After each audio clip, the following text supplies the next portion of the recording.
Existem três conceitos muito importantes no Linux. O primeiro deles é chamado de entrada padrão. Então, entrada padrão é todo aquele fluxo de dados que serve para dar entrada num programa. Isso pode ser um teclado, um mouse, como pode ser também um arquivo texto, pode ser a saída de outro programa, serve como entrada de um determinado programa. Então, tudo isso é chamado de entrada padrão, ou seja, tudo aquilo que é um fluxo de dados que vai ser recebido, tratado e processado por um determinado programa. Então, isso é colocado como entrada padrão. Nós temos também a saída padrão, ou seja, tudo aquilo que o programa devolve, tudo aquilo que ele processa e coloca, por exemplo, na tela, no terminal, é a saída padrão. Essa saída padrão pode ser também direcionada para um dispositivo, para um outro programa ou até para mesmo um arquivo. E nós temos uma outra situação especial de saída padrão, que é a saída de erros, ou seja, um programa também pode separar o que ele imprime, né, por exemplo, na tela, o que é uma saída padrão, ou seja, um comportamento padrão daquilo que você pediu, daquilo que é erro. Então, pode fazer essa separação aí sem problema algum. Para a gente poder ver isso no Linux, eu vou dar aqui ls/dev std, né? A saída, entrada e erro padrão podem ser vistos aqui, né? Como um dispositivo no Linux. Então, nós temos aqui a entrada padrão, /dev/stdin, né? Isso aqui é sempre referenciado no Linux como 0, então toda vez que houver uma referência de 0, isso é igual à entrada padrão. A saída padrão, né, o /dev/stdout, também é referenciado no Linux como 1. Então, toda vez que você vê uma referência de saída como 1, significa que é a saída padrão. E nós temos aqui uma saída especial, que é a saída de erro, ou seja, quando acontece um erro, que é o stderr, né?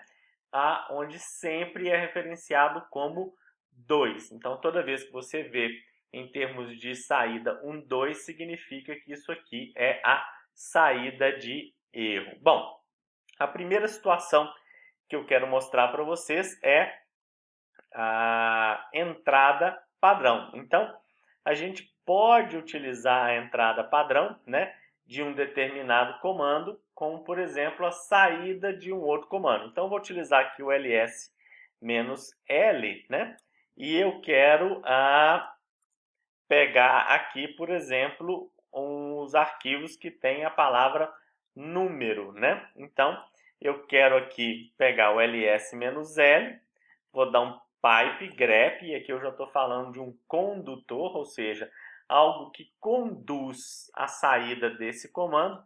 Como entrada desse comando, eu quero tudo que tenha a palavra número. Então, o grep ele recebeu na entrada padrão dele o quê?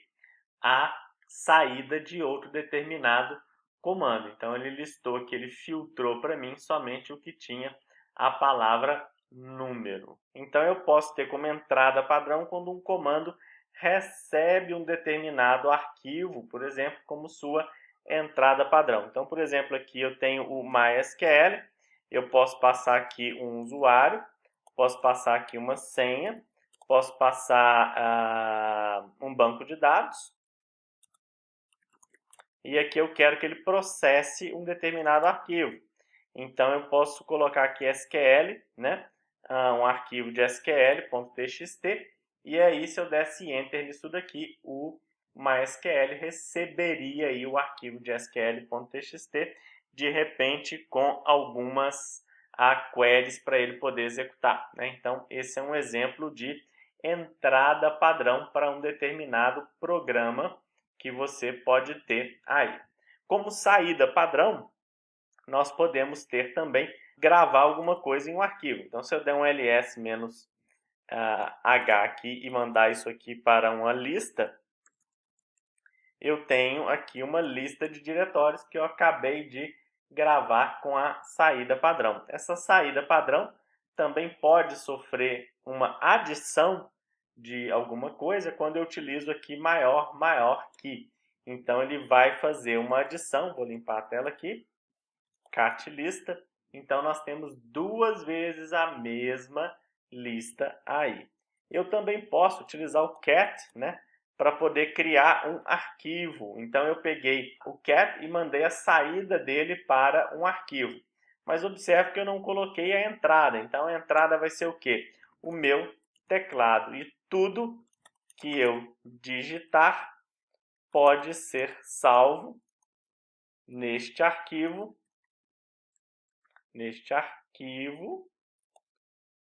com o Ctrl D. Então, depois que eu terminei de digitar, eu dou um Ctrl D aqui e isso foi salvo no meu arquivo. Eu posso dar um cat arquivo agora e aí eu vejo o conteúdo desse meu arquivo que eu acabei de criar. Bom, o que é importante você saber também são as saídas padrões, né? Então, uma saída de um comando pode servir como entrada de outro comando quando você utiliza aí o pipe. Então, vamos dar uma olhada nisso. Eu pego aqui o meu números.txt, eu tenho aqui uma lista não ordenada de números, e eu quero pegar isso daí, meu números.txt, e mandar isso para o comando sort com a opção "-n". E agora eu peguei a saída do comando cat aqui e mandei ela para dentro do comando sort utilizando o pipe. O pipe é muito utilizado no Linux, né? Então, com isso, eu concatenei, né, como se eu juntasse os dois comandos e eles virassem um só, né? Então, o pipe permite que a gente faça isso de uma maneira bem legal. Eu vou utilizar aqui um outro exemplo para mostrar a saída de erro. Então, eu vou virar aqui um usuário comum. Virei um usuário comum para produzir, na realidade, um erro. E aqui eu vou dar um find -user, o Irá Ribeiro. Se eu der esse comando aqui, a gente vai ver que eu tenho uma saída normal aqui, por exemplo, aqui, isso aqui é uma saída normal, e eu tenho aqui um erro, né, quando o find está produzindo um erro. Se eu quiser repetir esse meu comando, mas eu não quero ter a saída de erro, eu só quero ver o que ele achou sem erro, eu posso passar aqui 2 maior que, e eu vou mandar isso aqui para a lixeira do Linux, que é o /dev/null. Então, na realidade, toda a saída de erro desse programa foi enviada para o null, que é como se fosse um dispositivo do nada, vai para um lugar nenhum, né? Isso some. Então, aqui eu peguei a saída de erro com 2 maior que para lugar nenhum. Eu, por exemplo, se eu quiser fazer exatamente o contrário disso, ou seja, eu só quero ver o que deu errado, eu coloco aqui o 1 no lugar e aí eu vejo, tiro a saída padrão e só me resta a saída de erro. E aqui eu vou ver todos os erros que aconteceram quando o comando find foi executado, né? E eu posso repetir o comando. E na realidade, ao invés de mandar isso aqui para dev/null, eu posso mandar isso aqui para achei, um arquivo chamado achei, e posso mandar o erro para um arquivo chamado erro. Então, na realidade, o find ele vai criar aqui tanto o arquivo achei, onde ele achou os arquivos que correspondem aí ao dono, o Irá Ribeiro, e também o arquivo erro, onde aqui ele separou em arquivos diferentes o que ele encontrou de erro para que eu possa, na realidade, processar isso de uma forma bem bacana, né?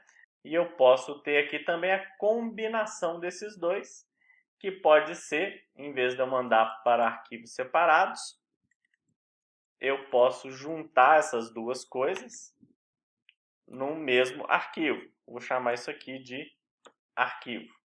Então aqui eu tenho um arquivo onde eu tenho a concatenação dessas duas coisas aqui sem problema algum. Então você pode tanto ver isso aqui escrito dessa forma, 1 maior que i, 2 maior que, ou mais comum é você ver isso aqui, ó, 2 maior que e 1 maior que, e isso ser enviado para algum lugar. Pode ser um arquivo, como pode ser lá também para o dev null, não tem problema algum, né? Um outro comando muito interessante no Linux é o comando t, né? O comando t, o que ele faz? Ele lê alguma coisa do standard input dele, grava esse resultado que ele recebeu no disco e também joga no standard output. Então vamos supor que eu queira listar alguma coisa, e aí eu quero que essa lista vá para um arquivo chamado completa, e eu quero mandar o resultado disso daqui para um outro comando, onde eu vou listar aqui tudo que tem a palavra ERR, e eu vou mandar isso daqui para uma lista parcial. Então, por exemplo, o T, que ele fez? Ele pegou a saída do comando ls-l, que seria isso daqui, ls-l. O T pegou isso tudo aqui e gravou num arquivo chamado completa. Então, se a gente der um cat aqui no completa, aqui nós temos o completa. E aí depois, relembrando, né, eu dei aqui o comando grep-er, onde a gente vai ver um outro arquivo que eu criei chamado de parcial. Então ele serve para ao mesmo tempo você gravar alguma coisa no arquivo e mandar isso que você quer para frente. Então vamos ter um exemplo aqui. Eu quero listar o conteúdo do diretório etc. Eu quero gravar isso aqui num arquivo chamado lista completa, e eu quero somente ver na minha tela aquilo que começa com a palavra host. Então eu utilizei o comando grep para filtrar isso daí. Então o que ele fez? Ele gravou a lista completa com todo o conteúdo do diretório, né, a lista de arquivos aí do etc. Então se eu der um cat lista completa, eu vou ver aqui uma lista completa de tudo que tem lá no meu diretório, etc, né? Mas aqui ele mandou para frente, ou seja, ele mandou para a saída padrão, e a saída padrão dele eu mandei através do pipe para o comando grep, onde eu quis que somente aquilo que tivesse com a palavra host fosse listado para mim.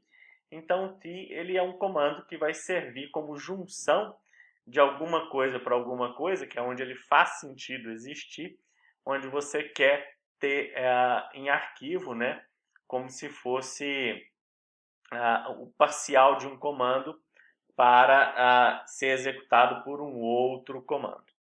Outro comando bastante versátil no Linux é o xargs. Então, o xargs, o xargs, o que ele faz? Ele cria e executa uma linha de comando a partir da entrada padrão dele. Vamos traduzir isso para um português bastante interessante. Eu vou criar aqui um diretório chamado teste. Vou entrar dentro de teste. Vamos supor que eu queira agora criar um diretório para cada usuário que eu tenha no Linux, né? Então, primeiro vamos pegar a minha lista de usuário. O arquivo que contém isso é o etc.pswd.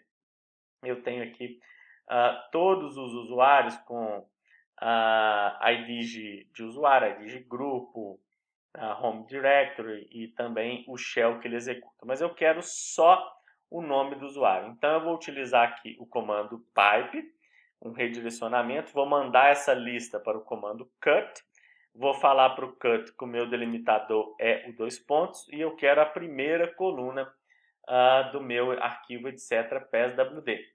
Então aqui ele pegou a minha lista de usuários. Então eu tenho aqui um usuário por linha. Então vamos supor aqui que eu queira criar um diretório para cada usuário que eu tenho. Eu vou utilizar aqui o comando xargs, e aí eu vou utilizar um outro comando, por exemplo, o mkdir. O mkdir vai receber como argumento a lista que o xargs recebeu lá do comando cut. Aqui faltou um pipe, na realidade. Pipe xargs, mkdir, e aí ele vai rodar isso daqui. Como resultado, o que eu tenho agora? Um diretório para cada usuário do meu sistema. Então ele pode fazer isso numa boa, né?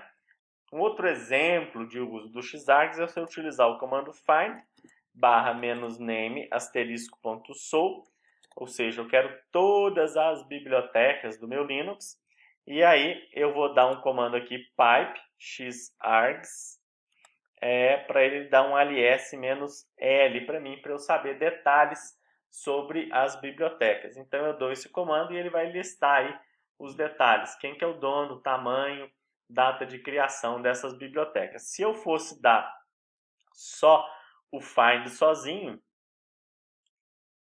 eu teria aqui só uma lista com os arquivos, né? Mas se eu quiser saber os detalhes, eu posso utilizar aqui o xargs para fazer isso. Se eu tirar o xargs daqui, né, não vai dar certo, ou seja, por quê? Porque o ls ele não dá conta de receber algo na entrada padrão dele desse jeito. Ele não faz isso. Ele é um comando meio burrinho. Para eu falar com o ls que eu quero que ele receba alguma coisa, né, eu teria aqui que usar o xargs. Aí ele vai receber na entrada dele como se fosse o caminho de cada arquivo. É como se eu colocasse aqui, por exemplo, vamos pegar aqui uma biblioteca, eu vou pegar um caminho dela aqui, ó. É como se eu fizesse para o ls isso daqui, ó, de vários e vários arquivos, e aí o ls, na realidade, receberia nos seus argumentos, né, como se fosse uma lista de arquivos para ele me dizer as coisas dele. Então, o comando xargs é muito versátil para você utilizá-lo com outros comandos para poder fazer com que os comandos recebam na sua entrada padrão alguma coisa como argumento da sua execução.